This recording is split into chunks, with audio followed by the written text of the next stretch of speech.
Cook with Kailash આજે આપણે છોલે પુલાવ બનાવીશું। તેના માટે મેં કુકર લીધું છે। કુકરમાં મેં તેલ નાખી દીધું છે 2 ચમચી। તેની અંદર આપણે થોડું જીરું નાખીશું।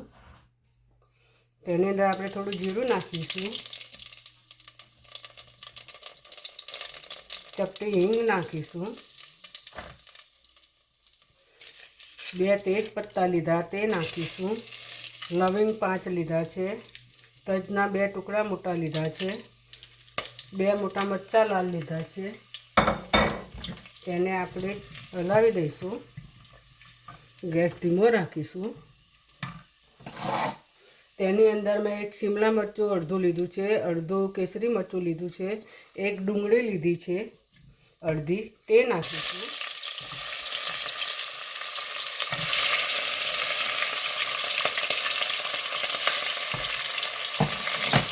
તે નાખી દીધું આપણે।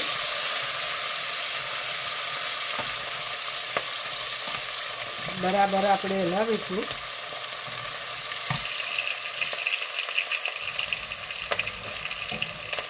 તેની અંદર મેં 1 બટાકું લીધું છે, તે નાખી દઈશું ચોલીને સમારીને।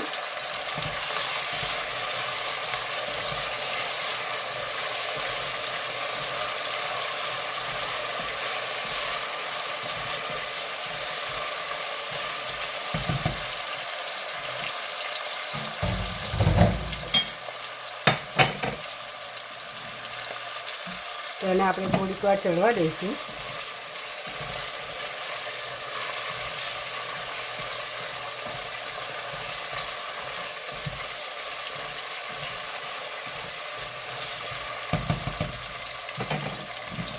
મેં 2 મોટા ટામેટાની પૂરી બનાવી દીધી છે, પીસી દીધા છે, તે નાખીશું આપણે।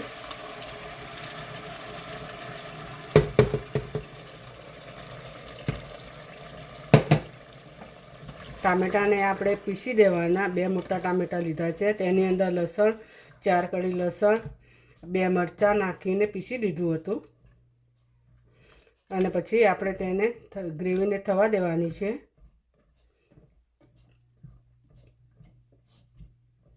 આપણે ગ્રેવી થોડીક ચડે પછી આપણે રાઈસ નાખીશું, ત્યાં સુધી થવા દઈએ। 10 મિનિટ રહીને આપણે જોઈ લઈએ।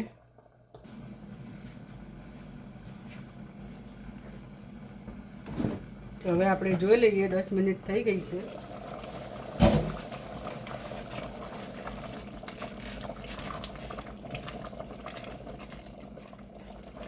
આ રીતે આપણે હલાવતા રહેવાનું છે।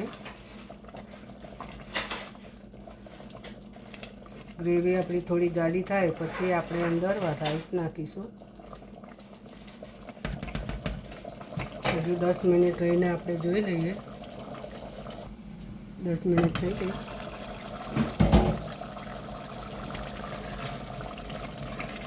વચ્ચે મેં 1 વખત હલાવ્યું હતું। તેની અંદર મેં અડધી વાટકી વટાણા લીધા છે, ફ્રોઝન છે, તે નાખું છું।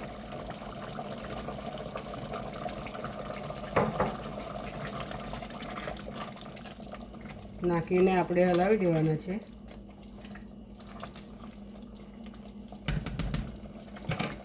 તેની અંદર આપણે મસાલો કરી દઈશું।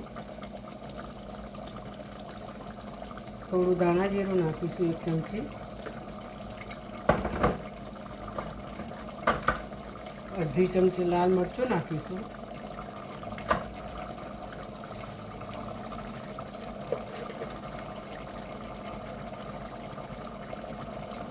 સ્વાદ અનુસાર મીઠું નાખીશું।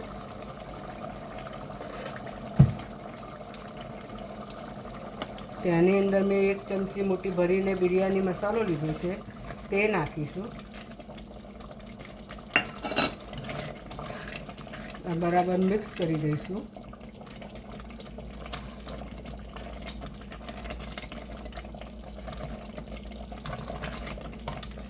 તેની અંદર આપણે 1 ચમચી મરચું નાખીશું। 1 ચમચી મરચું નાખીશું। લીલું આદું મરચાં છે વાટેલા, તે નાખીશું।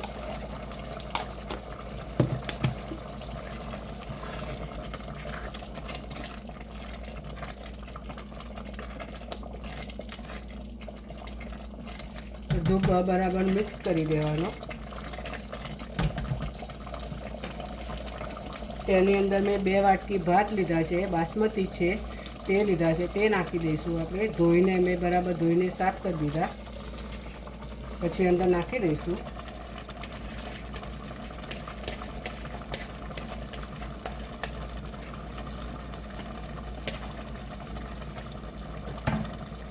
તેને બરાબર હલાવી દઈશું.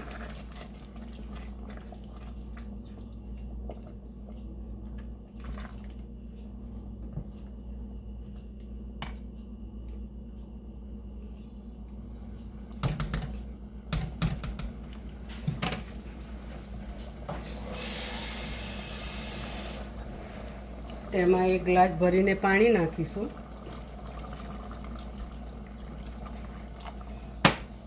જોવાય એમ નાખીશું આપણે.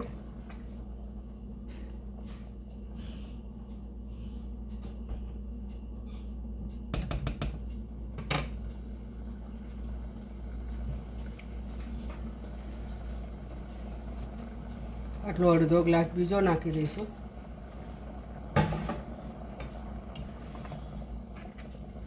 તેને બરાબર મિક્સ કરી દેવાનું.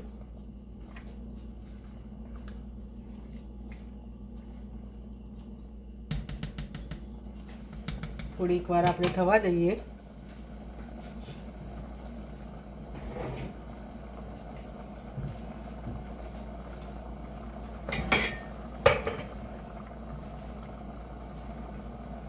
આ રીતે આપણે મિક્સ કરી દેવાનું.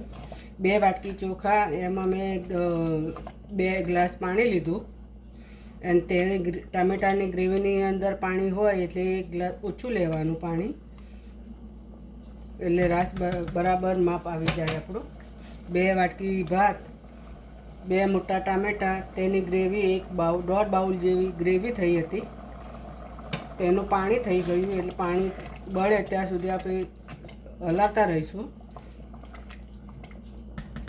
અને પછી તેની અંદર ભાત નાખી દીધા અને બરાબર મિક્સ કર્યું.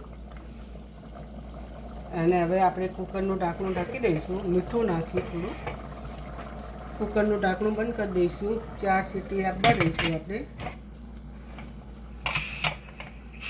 4 સીટી વાગે ત્યાં સુધી આપણે થોડી વાર રહીને જોઈ લઈએ. હવે આપણે જોઈ લઈએ. કુકર ઠંડુ પડ્યું છે, ખોલીને આપણે જોઈ લઈએ.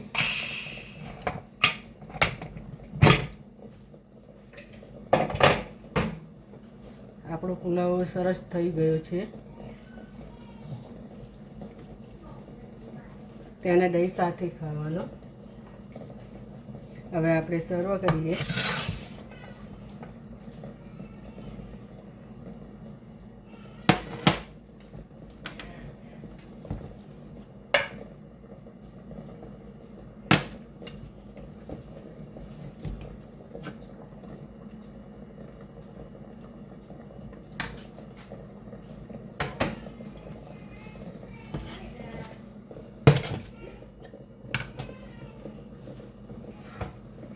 હવે આપણે આ દહીં સાથે છોલે પુલાવ સરસ લાગે.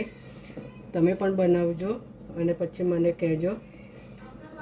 ફરીથી મળીએ નવા વિડીયોમાં. ત્યાં સુધી બાય બાય. મારો વિડીયો લાઈક કરજો, શેર કરજો, સબસ્ક્રાઈબ કરજો. ફરીથી મળીએ નવા વિડીયોમાં. ત્યાં સુધી બાય બાય.